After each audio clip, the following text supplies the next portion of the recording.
Hey everyone, and welcome to The Explainer. Today we're getting into something literally foundational, a massive paradigm shift in how we understand global survival.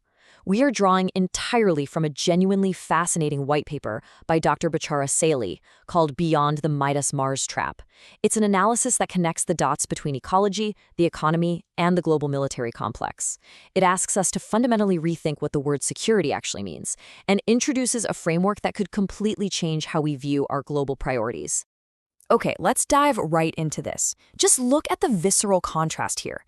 On one side, you have a world defined by extraction, devastation, and militarized force protecting financial assets. On the other, you see a life-sustaining, ecologically prosperous civilization. The paper we're unpacking today argues that we, like humanity as a whole, are currently trapped on the left side of this dichotomy. We're prioritizing the defense of abstract wealth over the actual living conditions required for human survival. Which brings us to a question that honestly totally shakes up our baseline assumptions.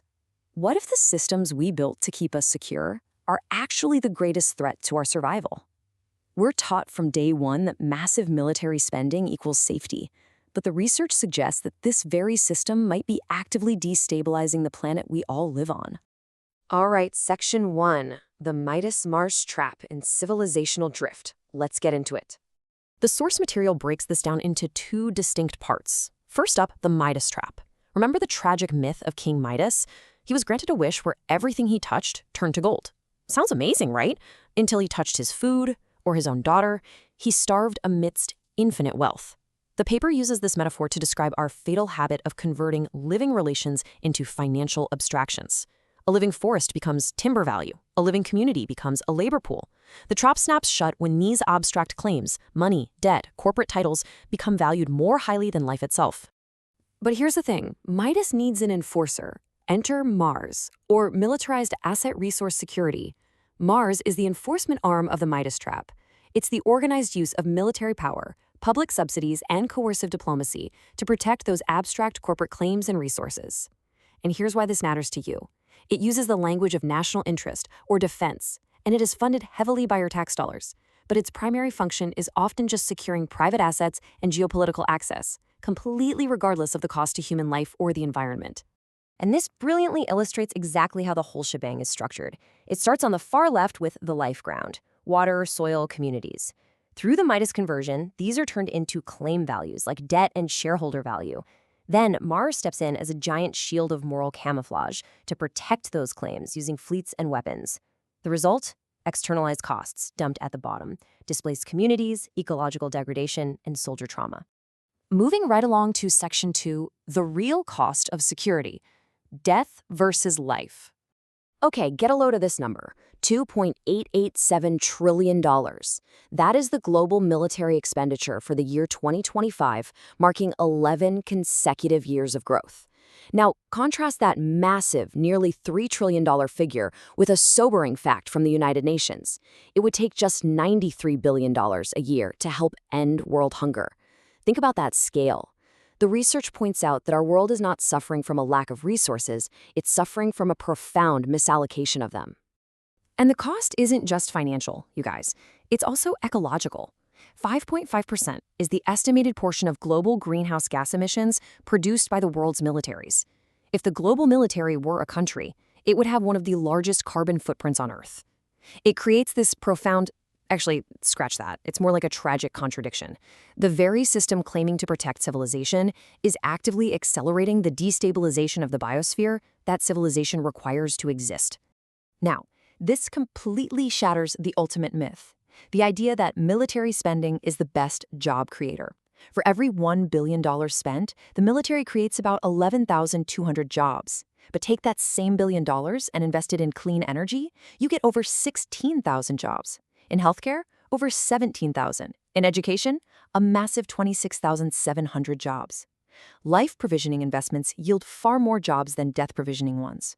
The choice isn't between jobs and peace. It's literally between fewer destructive jobs and more life-sustaining ones. Section 3, the insecurity blanket. Let's talk about how embedded this all is. The paper calls this complex web the insecurity blanket. And it makes total sense. It shows how deeply militarism is embedded into the fabric of everyday life. It's not just the Pentagon and weapons contractors, right? It's university research grants, local tax bases, small businesses, and pension funds. People don't support this system because they just love war. They support it because their livelihoods, their healthcare, and their retirements depend on it. This makes the system incredibly sticky and difficult to dismantle. Which brings us to the absolute ethical core of this explainer. The source defines this as the person-pattern distinction. The worker in the weapons plant, the scientist, the soldier, they're not the enemy. No person is disposable. However, the life-destroying pattern they are trapped in, that is not entitled to continue. This is absolutely crucial because it allows us to target the harmful system without villainizing the individuals who rely on it for survival. To make this work, the author argues we have to draw a hard line between two totally different concepts. True common defense protects shared life capacity, things like public health, ecosystems, and communities. Claim protection, or MARS, protects concentrated corporate claims, like overseas oil fields or extractive concessions, at the public's expense. We are often subsidizing the protection of private wealth while calling it national security. This distinction asks us to look closely at where our public funds are actually going and who they are truly serving. All right, Section 4, life-coherent conversion. How do we actually navigate out of this trap? So how do we practically get out of it? Through something called conversion. This structured transition pathway shows how we can redirect existing skills. The engineer who designs missile guidance systems, they can design climate monitoring tech. Logistics experts can manage disaster response. It's about taking the incredible capacity of the military-industrial complex and shifting it from death provisioning to life provisioning, deliberately and thoughtfully. We aren't abandoning workers, we're redirecting them. And the white paper actually lays out some really achievable pragmatic policy steps here. 1. Public budget conversion, shifting funds toward climate adaptation and health. 2. Absolute guarantees for workers regarding wages and retraining so nobody gets left behind. 3. Establishing peace-inclusive ESG standards for investments. And 4. Beneficiary pays accounting. That basically means if a corporation requires military protection for its overseas assets, that corporation, not the taxpayer, pays the bill. And that brings us to Section 5, nurturing true wealth and building a prosperous society.